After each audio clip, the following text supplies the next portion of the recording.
Welcome to On Air with Amber Wynn, where nonprofit leaders learn to fuse passion and commitment with proven business strategies to create long-term funding, impact, and sustainability.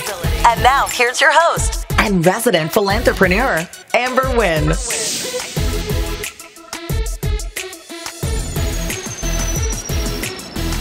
Hey fam, welcome to On Air with Amber. It's your girl, Amber Wynn, Philanthrepreneur, and I am in the house. Today we are talking about a non-traditional approach to staffing your nonprofit.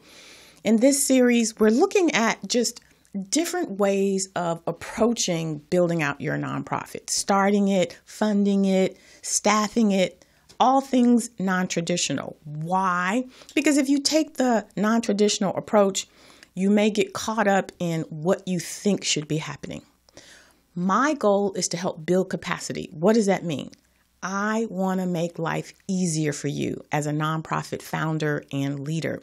I want to help you get to your goals quicker. You can spend so much time and energy just spinning out, trying to figure out what to do and how to do it. And a lot of times, my nonprofit founders will be looking at other organizations. And mind you, they're not even at the same stage. You may be in stage 1 or 2, and the organization that you're trying to emulate and model are in stage 5 and 6. So you're going to have some challenges there.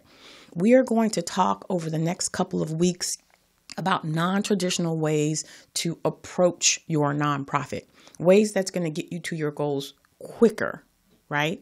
Quicker and just different ways. People think you start a nonprofit, you get your 501c3 and you get grants. That is not the roadmap. To get to grants is going to take you 2 to 3 years if you follow the traditional roadmap. Why? Because you're trying to figure it out and you're trying to do it the way that things have always been done. So today we're taking on a non-traditional approach to staffing your nonprofit organization. But first, we're going to pause for a quick video from our sponsor. And when we get back, we'll jump back in. This is you, and this is your business. From invoicing your first client, to your 10th client, to your 100th client, you'll need to get paid quickly.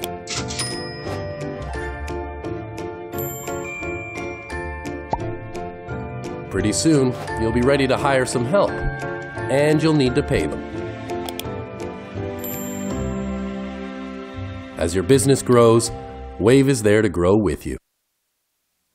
Hey, so we're back. You're on air with Amber Wynn, Philanthrepreneur, and today we are episode 2 of our Non-Traditional Approach 2 series, and we are talking about staffing. Staffing is really important because I'm just going to keep it real. A lot of my nonprofits are solopreneurs.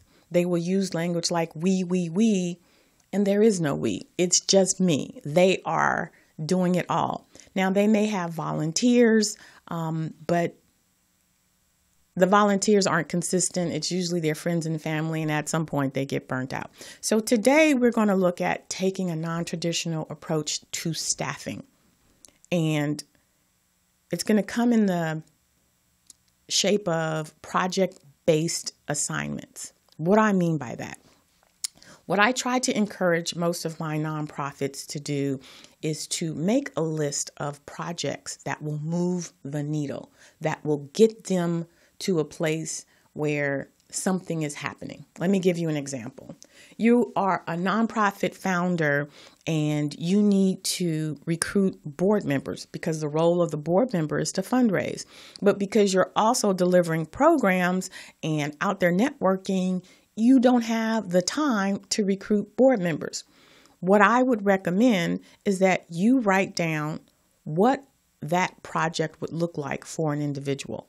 So let's just say, first thing that person would do is to create job descriptions for the board member. What is the president expected to do? What is the secretary expected to do? Those things you can find on the internet, but you need to have them. The second thing they're going to do is to help you create your board invitation. That's the packet that outlines everything that you expect them to do. You let them know about your mission and your programs. You let them know about your board dues, all of that. You can find a template of that on my website at www.amberwynn.net. It's called the Board Recruitment Toolkit. You make a list of everything that you want them to do. So you're going to want them to do the research. What type of person would you want supporting your organization? Well, if you're in the arts, you're going to want some people who are in the arts circle. You're going to want an attorney. You're going to want someone who's in entertainment, whatever. So that person can accomplish this project. It's a task-based project. So I would recommend that you look into virtual assistants. Now that we've gone through the pandemic, we know that people can work efficiently remotely. Why do you need to hire an administrative assistant that's going to cost you $40,000, $50,000? You're going to have them on payroll either part-time or full-time. If it's full-time, now you've got benefits, right? So that's going to tack on another $10,000, $15,000. When you can hire through an agency a virtual assistant who can accomplish a certain number of tasks. A couple things going to happen. Number one, you're going to have budget savings because you don't hire this person and have them on your payroll, where you have payroll taxes that are mandatory and then additional taxes. You are going to pay the agency. So that person is just going to accomplish those tasks. Accomplishing those tasks is going to move your organization forward. You're still out there running programs. You're still out there doing what you need to do. But these tasks that you have on your to-do list that you never get to are getting accomplished. So they can help you with researching, sending the letters, following up with your board. They can also do things like researching grants, right? You teach them what it is that you're looking for. That is time consuming. It takes between 10 to 20 hours to research effectively grants because you got to open them up, read each line, because sometimes towards the end, that's when you find out that you're not qualified. But you can allocate 10 hours a week for a person just to do research on grants. That's something that you don't have to do, that you don't have the time to do. So what am I saying about this project-based staffing approach? Look at what you can write down in terms of projects, and then you can then hire somebody to accomplish these projects. Things that you won't get to, things you don't want to do. I mean, let's just keep it real. Who wants to sit there and do data entry? It's important because you need to put into your systems who donated, who needs a donor acknowledgement letter, who needs a follow-up. All of those things are important, but your time should be spent somewhere else. But if you have 15 projects, you can say, okay, here are the top 3 I need done this month. Here are the next 3 I need done the following month. You get these tasks accomplished and you move the needle forward. So in a typical nonprofit, you're going to sit down and you're going to interview this person. You're going to hire the person. 2 months in, you find out that the person doesn't work. So then you've got to send out another job description. You've got to schedule the interviews. That's so much time wasted. If you work with a virtual assistant agency, if the virtual assistant doesn't work out, they just send you another one. You see how much time you've saved, right? So I'm saying, let's look at staffing in a non-traditional way. Look at it as, what can I do to efficiently move the needle quicker without investing so much of my time, so much of my revenue into one person? Create tasks, partner with a virtual assistant, get those tasks accomplished. And here's the thing. Once you do identify those grants, hire a grant writer, get you some money in. And when you get to that point where you actually need an administrative assistant on site, because they're going to help you with the event, here's the other thing. You can hire somebody to help you with the events. You don't need to have an assistant for that. You can hire somebody for that too. There are a gazillion websites out there where you can hire people just for the day or just for the week.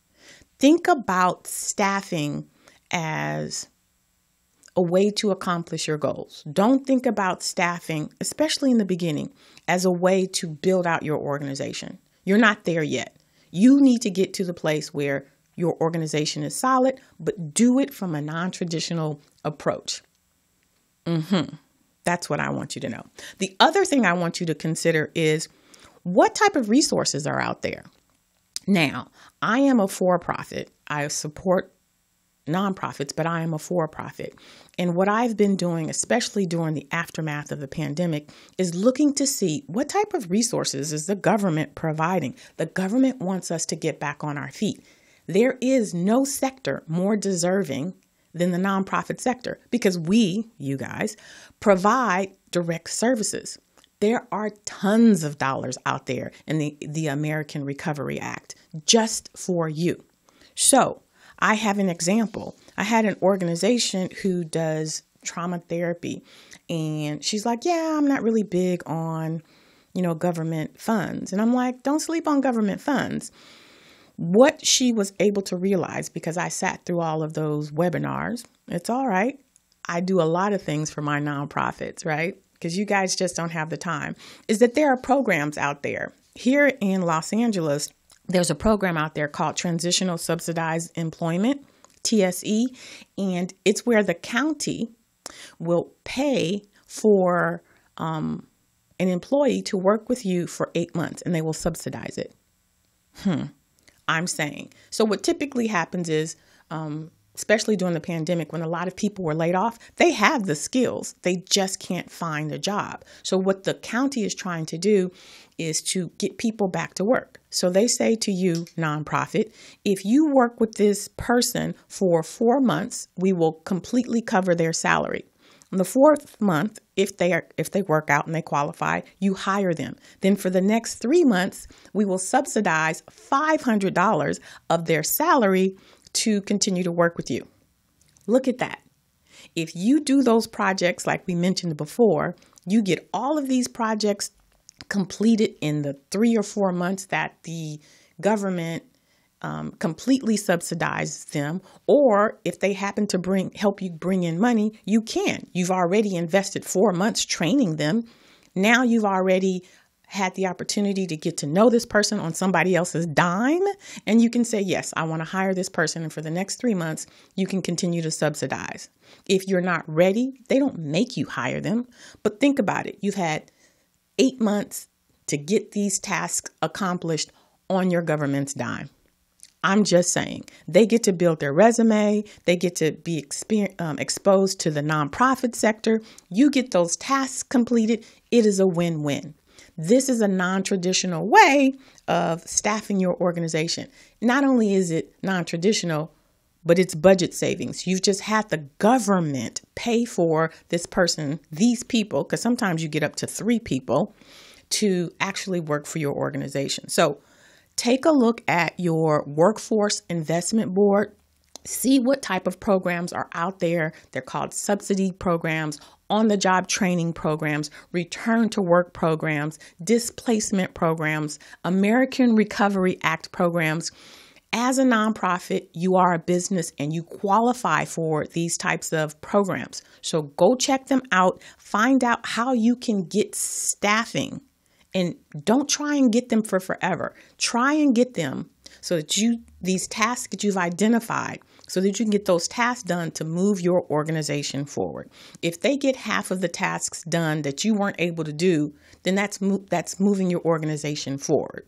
So I know people want to look at staffing as they're going to be your forever people, but they can be your right now people. Just like in your relationships, this is my right now person versus my forever. Let your right now staff get you to the place of your forever people.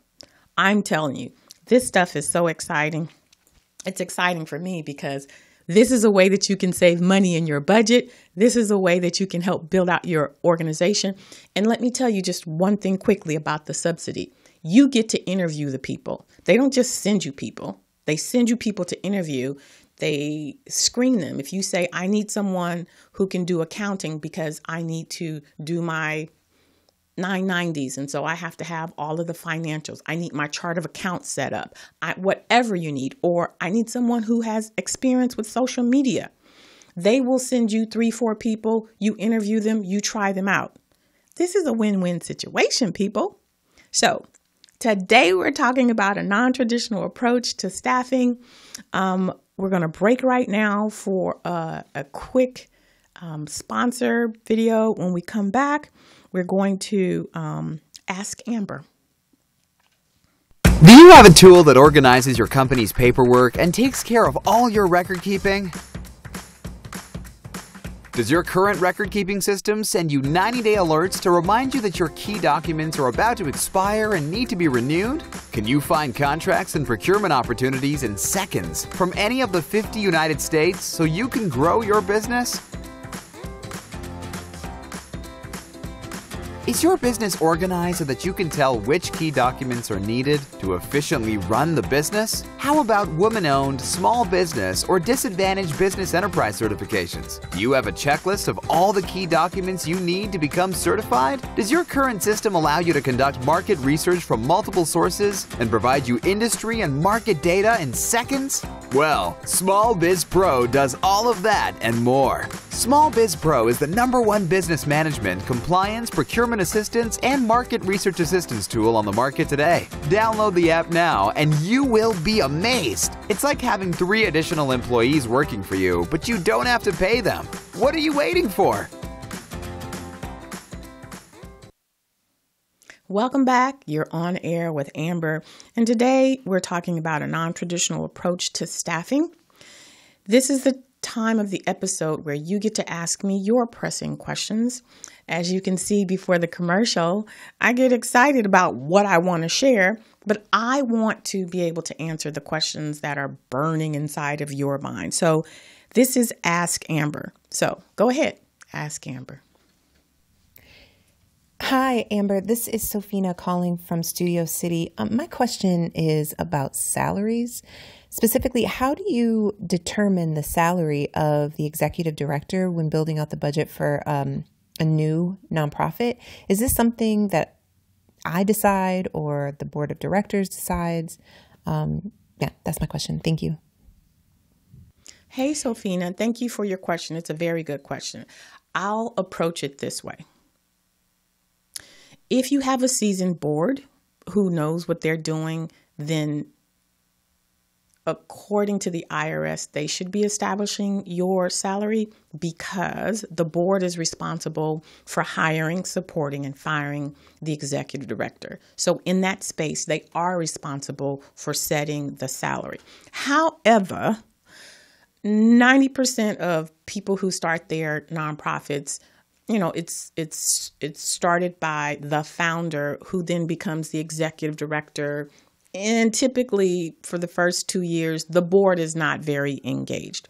With that said, we know that you are putting together the infrastructure of your organization. So I'm going to say this. You should set your salary in a way that it's in alignment with what the current market supports for an executive director. What do I mean by that? A salary in Los Angeles is going to be higher than a salary in Ohio or Idaho or Wisconsin. So check salaries.com or look on Indeed and look to see what the going salaries are for an executive director in your city and put it in right there. I just want to point out, though, the purpose of your salary is to allow you to run your nonprofit organization. So for those of you who think that you should be getting a $24,000 salary and you live in Los Angeles, no bueno. A funder is going to look at that and say, how can a person survive off of $24,000 in Los Angeles? You can't, and you shouldn't. Do not sacrifice your livelihood for your nonprofit. The way you want to approach that is you want to you want to recruit seasoned board members who understand your role, your value, and they're going to fundraise to cover your salary. So make sure that your salary is high enough to meet the cost of living in the city that you live in, and make sure that it circles around the market rate for other nonprofits in your area. Sophina, thank you so much for your question. I appreciate it. And if any of you have your own burning questions, you can reach me on my social media. You can email me at amber@amberwynn.net.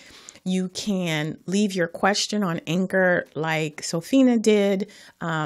Whatever it is, reach out to me because I'm here to support you. I am your biggest cheerleader. All right. Now it is my favorite time of the episode. It's when I get to put a spotlight on the hardest, most amazing working people in the industry. That would be you, my nonprofit founders, my executive directors. Today, I am putting the spotlight on the American Civil Liberties Union. You guys know the ACLU. They've evolved over the years, and now they are the nation's premier defender of the rights enshrined in the U.S. Constitution. With more than 1.7 million members, 500 staff attorneys, and thousands of volunteer attorneys and offices throughout the nation, the ACLU of today continues to fight government abuse and to vigorously defend individual freedoms. Let's take a look at the ACLU. What kind of America do we want to live in? Black Lives Matter! My body! My choice! My body! We defend our rights at every turn. We fight back when lawmakers try to undermine the fundamental principles of our democracy. Soon, we'll exercise one of our most powerful rights, the right to vote and elect our leaders up and down the ballot. We have a job to do. Make a plan to vote. Then, talk to your friends and family and help them make a plan to vote. Together, we can use our power and take back our democracy. We can't do this alone. It's going to take all of us to build a nation that truly values liberty and justice for all.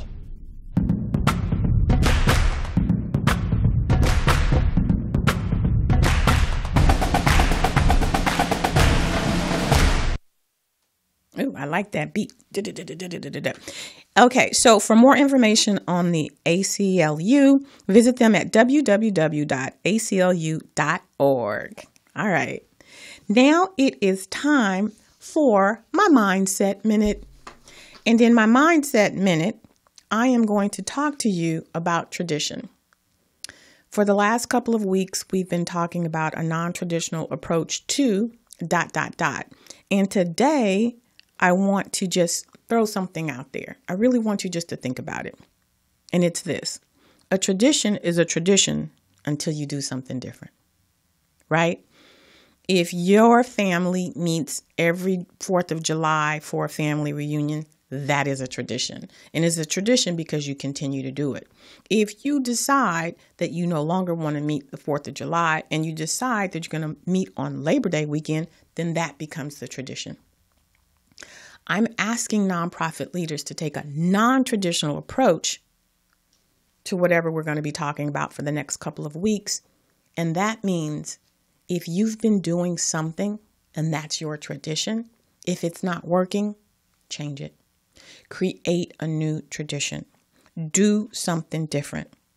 The goal for you as a founder and executive director should be to make your life easier. I know that sounds a little bit weird because you're coming from a place of service, but here's what I want you to think about. You are doing the work. You're going to do the work. You're probably doing the work and not getting paid for it. So how do you create a space where you don't burn out? You do the things that you do, but make it easier for you to do them.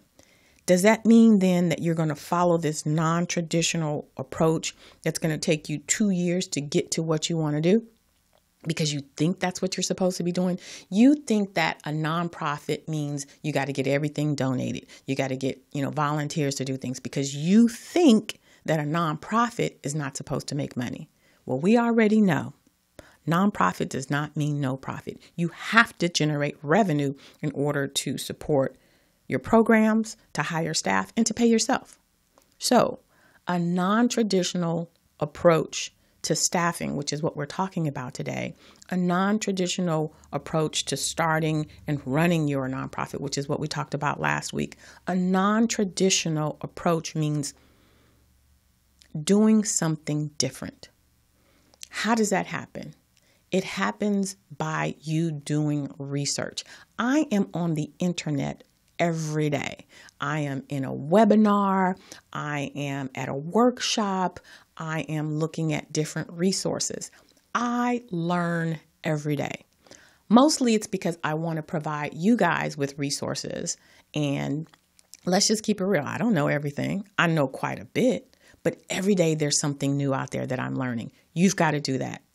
That's how you grow. That's how you learn about new and exciting things. I just happened to be on a webinar for minority businesses, women-owned businesses, where the government was saying, this is how we can support you.